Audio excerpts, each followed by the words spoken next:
Let's bring in New Jersey Republican Congressman Jeff Van Drew. He's a member of the Homeland Security Committee and the Transportation and Infrastructure Committee. Congressman, the White House says that presidential speech on Thursday night was not political. What do you say? It was definitely political. It was definitely bizarre. It looked like the introduction, literally, that a dictator would have to try to frighten his or her subjects. It was an awful speech, done in an awful way with that blood red light just bathing the entire area. I've never seen anything like it before, to be honest with you.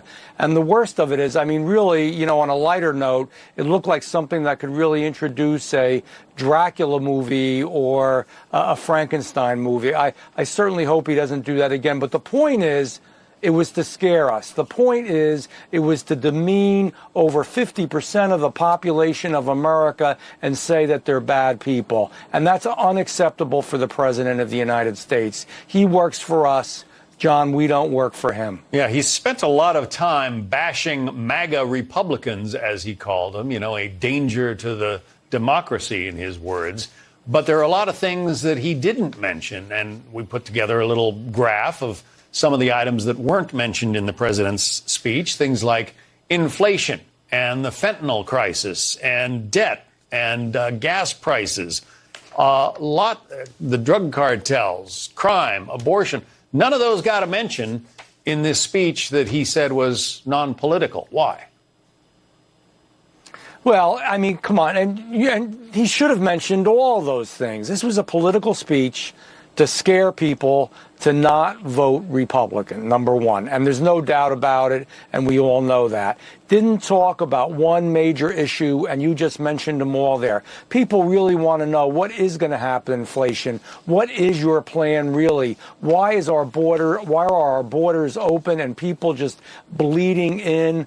Do we have so much fentanyl and nobody's really doing anything about it, but just allowing more and more and more to come in? Why don't we have a real energy policy? Why doesn't he change the energy policy that he has? What does he think about the issues that are affecting men and women, Americans, the very people that he, you know, demeaned in his speech?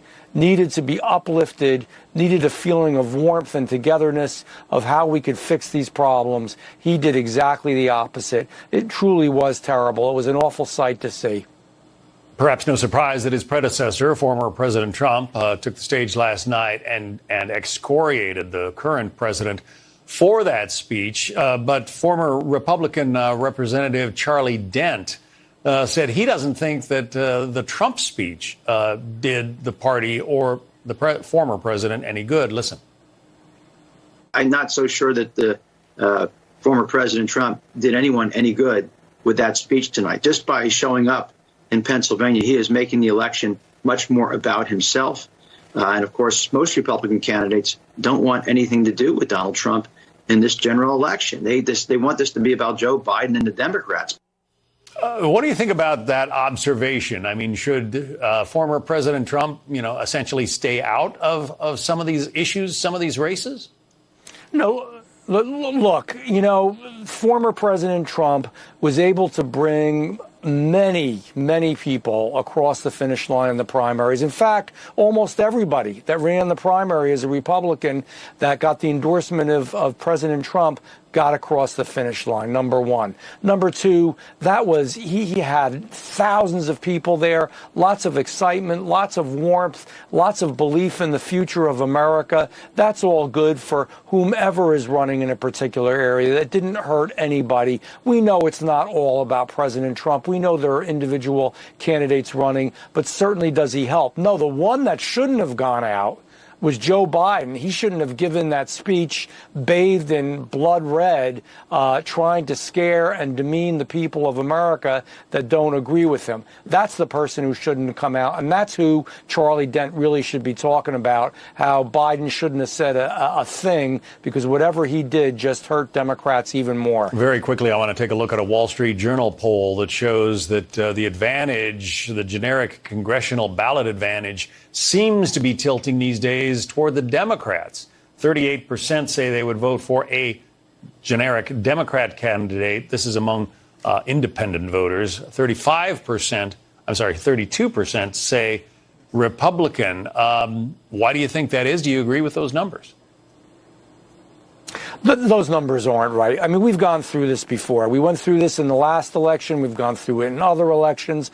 Polling is an instrument that needs to be done very carefully, and it needs to be done in a way that we make sure that the people we are polling are really likely voters and are going to vote. I'm going to tell you, and you can interview me the day after Election Day if you want, I'm going to tell you this is going to be a big red wave, that Americans are tired of this. They're tired of all the problems we have. They're tired of the inflation. They're tired of demeaning police officers. They're tired of making our Army, Navy, Marines woke. They're tired of what happened in Afghanistan. They are tired of not having a real energy policy. They are tired of fentanyl. They're tired of open borders. And to the point now that we have enough illegals living here, many of whom are dangerous, that literally we could make up another state just based. It would be the 35th largest state in the union. Come on, they're tired, and they're tired of Joe Biden and the Democrats. We might pencil you in for that day after election interview. New Jersey Republican Congressman Jeff Van Drew. We appreciate it. Thank you.